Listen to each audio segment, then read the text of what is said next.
วันนี้เราจะมาดูเรื่องยอยักษ์นะครับอ่าหลายคนก็ต้องสงสัยอยู่นะครับว่า ยอยักษ์นี่มันอย่างไรนะครับยอยักษ์เมืองมันก็ต้องยักษ์นะครับยักษ์ยอยักษ์ไทยก็ยักษ์นะครับทีนี้มันก็ซับซ้อนนิดหน่อยนะครับ เพราะว่าเราเป็นภาษาละนานะฮะถึงแม้จะเป็นภาษากำอู้นะครับ มันก็ตึงอย่างไรซับซ้อนอยู่ดีเพราะฉะนั้นเราต้องมีหลักการเขียนนะครับ มันก็บ่ใช่ภาษาไทยโดยตรงนะครับเพราะฉะนั้นมันเป็นกำเมืองนะครับ อย่างเช่นนะครับ ถ้าสมมติว่าตัวนี้นะครับ ถ้าเป็นภาษาไทยนะครับมันก็ยืนนะครับยืนนะแต่ถ้าสมมติว่าถ้าเราคิดว่าเป็นภาษาปริวัติแบบที่สามเนี่ยเราเขียนแบบมันต้องอ่านยืนนะครับยืนนะฮะเพราะนั้นเราก็เติมอยไปอย่างนั้นนะครับเพื่อมันบ่ต้องสับสนแล้วครับอย่า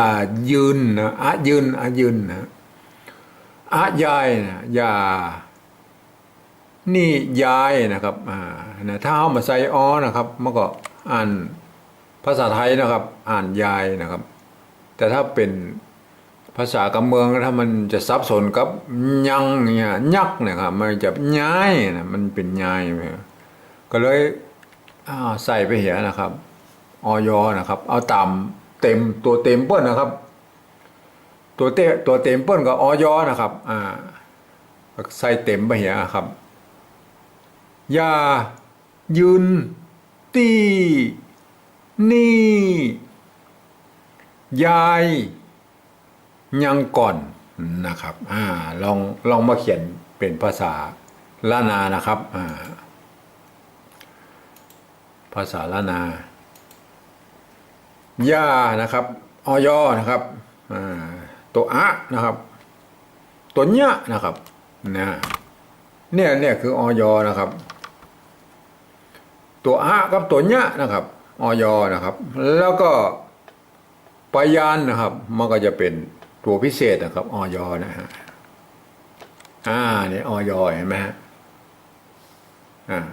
ถ้าเราอยากจะเอากลับคืนไปว่ามันมาจากไหนก็แบกกลับนะครับแบกกลับมันก็จะเป็นเนี่ยนะเห็นตัวอยนะครับเป็นตัวอยใส่ตัวปยานเป็นตัวพิเศษแล้วครับตัวนี้เป็นอักษรกลางนะครับอักษรกลางย่านะครับสะกดไปธรรมดานะครับอย่ายืนนะครับยืนอยเหมือนกันอยเหมือนกันนะครับปยานนะครับปยานนะฮะยืนอย่ายืนนะครับ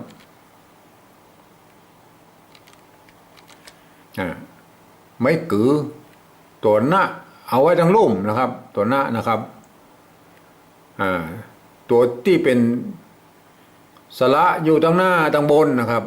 เพราะนั้นตัวสะกดจะต้องอยู่ตั้งลุ่มนะครับยืนนะครับตี้นี่นะครับตี้นี่แล้วนี่มาดูแล้วครับอันนี้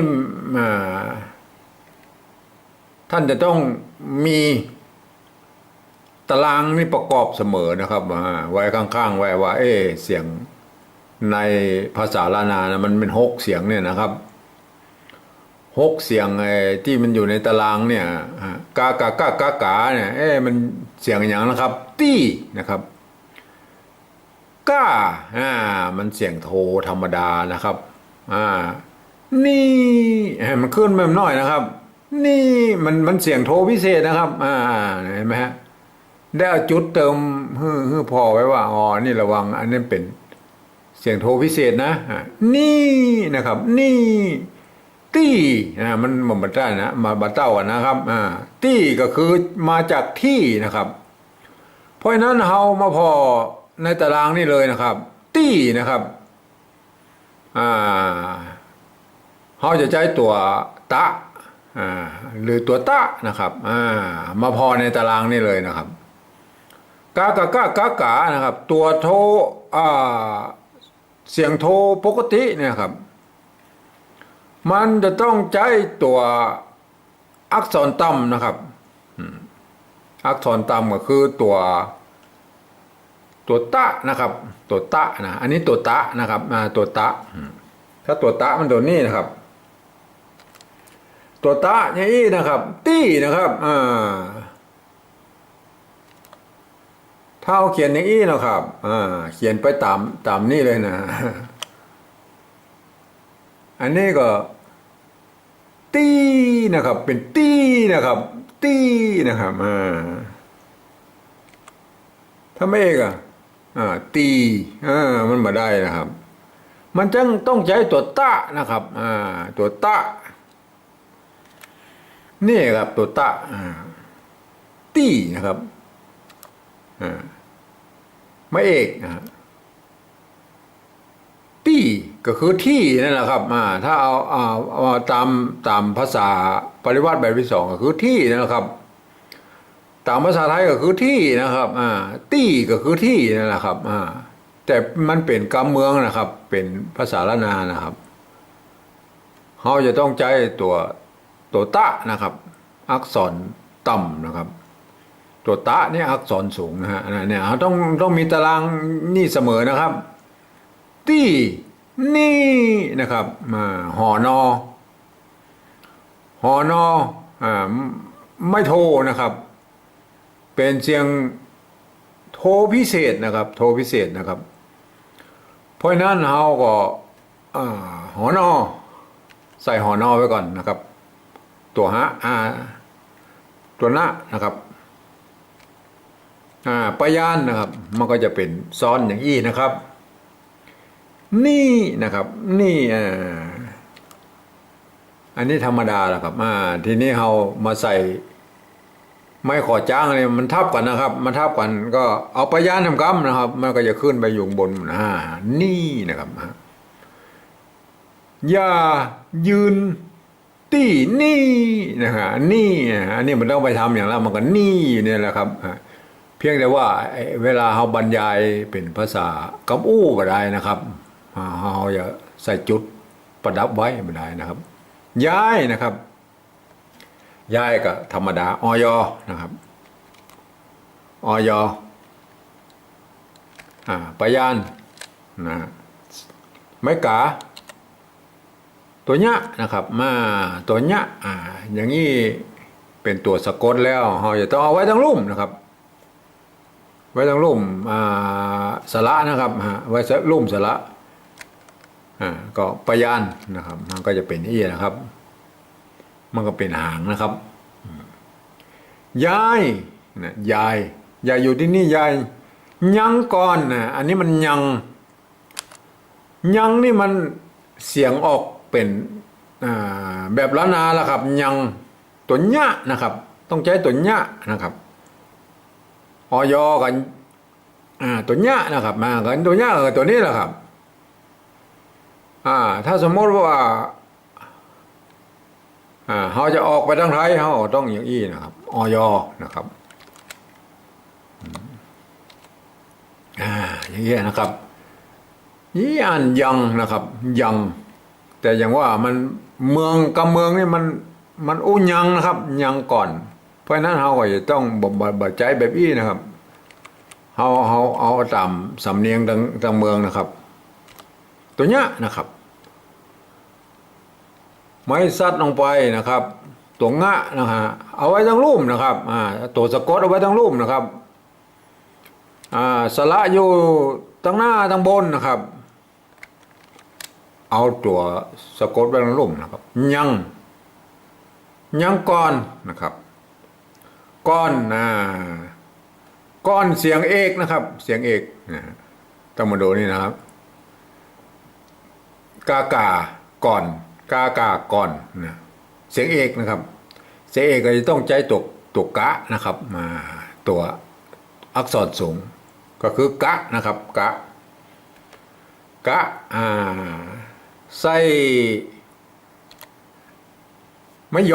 าะลงไปนะครับเยาะลงไปตัวนะครับเอาอ่างนะครับเอาไว้ตรงลุ่มนะครับไว้ตรงลุ่ม ยังก่อนนะครับก่อนสะกดตัวหน้านะครับตัวหน้าก่อน แต่มันไม่ได้นะภาษาละนาเพราะว่าถ้าเป็นอย่างอี้ฮื้อใจนะครับต้องบนนะฮะตัวหน้าสะกดต้องบนฮื้อใจตัวละแตนนะครับเนี่ยได้แล้วครับได้แล้วครับอย่ายืนตี้นี่ยายยังก่อนนะครับทีนี้เราลองมาเขียนเป็นภาษาปริวัติแบบที่สองนะครับภาษาปริวัติแบบที่สองนะครับ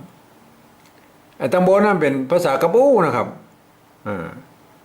ยานะครับเอามาตรงตัวเลยครับอยยาเหมือนกันยืนยืนกับเหมือนกันยืนมันมีตี้นะครับอันนี้ผิดกันละอันนี้ต้องใจตัวทอนะครับเอาตัวทอยืมตัวทอมาแทนตัวตะนะครับในภาษาละนายืมตัวทอมาแทนตัวตะนะครับที่นะครับแต่อ่านเป็นตี้นะครับอ่านอย่างไรก็เราอ่านอยู่ตรงบนนะครับอ่านตี้นะครับนี่นะครับนี่นะครับนี่มันต้องใส่โจทย์แล้วครับเพราะว่ามันมาเกี่ยวกับไอ้ทางบนหมดนะครับนี่ย้ายนะครับนี่มันเป็นเสียงโทพิเศษนะครับมันไม่ใช่เหมือนภาษาไทยนะครับภาษาไทยมันนี่นะครับนี่แต่ในภาษาล้านนาเมืองเหนือว่านี่อยู่นี่ครับอยู่ที่นี่นะครับที่นี่ไม่ใช่อยู่ที่นี่ไม่ใช่นะมันต้องที่นี่นะครับย้ายนะครับย้ายเหมือนกันยังก่อนนะครับ